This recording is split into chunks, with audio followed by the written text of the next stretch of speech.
Hello guys, मेरो पेजमा हुनुहुनेलाई म अब यो कालो पानी बनाउन जाँदैछु हो। जिन्दगीमा यो पानी भन्ने कुरा चाहिँ छैन भने चाहिँ संसार नै कति सुक्खा भएर संसार रहँदैन होला जस्तो लाग्छ मलाई। त्यसले गर्दा अब पानी चाहिँ चाहियो। बिहान पनि पानी, नुहाउदा नि पानी, खाँदा नि पानी। पानी नै चाहिँ भने र पानी भने यस्तो चिज रहेछ, पानी ठुलो आयो भने बाढी आएर बगाएर लान्छ भने डर, तर त्यही पानी छैन भने नि हामी बाँच्न साह्रो परेर मरिन्छ कि भन्ने डर। त्यसैले गर्दा अब म चाहिँ उकालो पानी बनाउन जाँदैछु गाइस।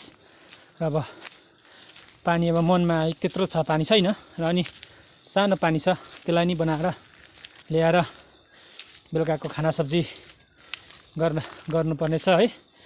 पानी बनाउने जिम्मा चाहिँ मेरो, खाना पिना त घर आमाले बनाइहाल्छ। त्यसले गर्दा अब यो कालो जाँदैछु र तपाईँहरूलाई अब यो कालो जाँदाखेरि हाम्रो पानी बनाउन जानेको रोडहरू तपाईँलाई देखाउँछु है। पानी बनाउन जाँदाखेरि चाहिँ अब यो न्यू कटिङ रोड छ, यहाँबाट उकालो जानुपर्छ हो। निकै हिँड्नुपर्छ, तर पनि अब नजाराहरू तपाईँलाई यहाँबाट म देखाउनु चाहन्छु है। तपाईँलाई यो हेलिप्याडको नजारा अब यसमा अलिक राम्रो देखिन्छ। तपाईँलाई अहिले अलिक माथि गएर डाँडाबाट म तपाईँलाई यसको भ्यूहरू देखाउँछु। तपाईँले कस्तो लाग्यो, मन पर्यो भने लाइक सेयर कमेन्ट गरिदिनु होला। ब्लग बनाएर बोल्नु त मलाई त्यति आउँदैन, र पनि अब ट्राई चाहिँ म गर्दैछु यो ब्लग बनाएर तपाईँहरूलाई एउटा यसो देखाउने है। मेरो फलोवर्सहरूलाई, मेरो साथीहरूलाई, मेरो फलोहरू बढिदिने मेरो फ्रेन्ड्सहरूलाई चाहिँ एकदमै केही न केही दिनमा एउटा नजाराहरू केही है देखाउँ भन्ने एउटा, कि डान्स गरेर हुन्छ कसैले चाहिँ। आज म भ्याइनँ, आज म जोरथाङ गरेको थिएँ, त्यसले गर्दा रिल्सहरू बनाउनु पनि भ्याइनँ। त्यसले गर्दा चाहिँ आज चाहिँ म तपाईँहरूलाई यही गाउँको नजाराहरू देखाउँछु है।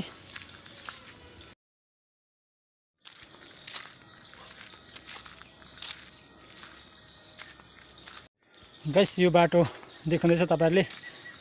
फर्दर भोलि पर्सि पनि यो बाटो पनि तपाईँहरूको वृन्दावनमै जोडिने छ है, र जोडिसकेको छ अहिले फिलहाल चाहिँ।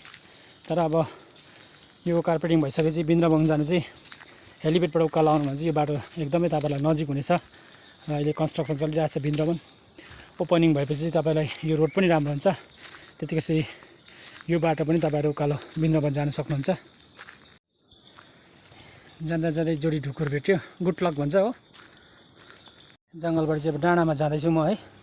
तपाईँहरूलाई चाहिँ द्रमदिनको भ्यूहरू देखाउँछु। यहाँ चाहिँ यति डरलाग्दो भिड छ, फेरि एकदमै होसियार जोगिनुपर्ने हुन्छ। तल तपाईँले देख्दै गर्नुभएको चाहिँ द्रमदिन बजार हो, र त्यहाँबाट उतापट्टि डाँडाहरू देख्दै गर्नुपर्छ वेस्ट बेङ्गाल पर्छ है।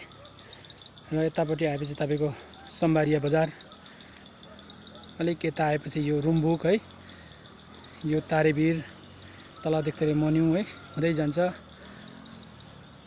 यो तल देख्दै गरेको गाउँ चाहिँ याङथङ है। यसको यहाँबाट एकदम नजारा चाहिँ एकदमै दामी देखिन्छ। तपाईँहरू आएर यहाँबाट हेर्न सक्नुहुनेछ है। तर होसियार ल्याउनु पऱ्यो तपाईँहरू आउँदाखेरि चाहिँ भिड छ हुँदो चाहिँ झन्डै 200-300 फुट भिड छ ओह्रालो। यहाँ मुनि त्यो रोड छ है। तपाईँलाई यो नजारा देखाउँदैछु अहिले बेलुकाको पख, एकदमै दामी नजारा देखिरहेको छ। तिम्रो स्कुल चाहिँ देखिँदैन रहेछ है, जङ्गल पुरा भएको रहेछ अहिले। धन्यवाद।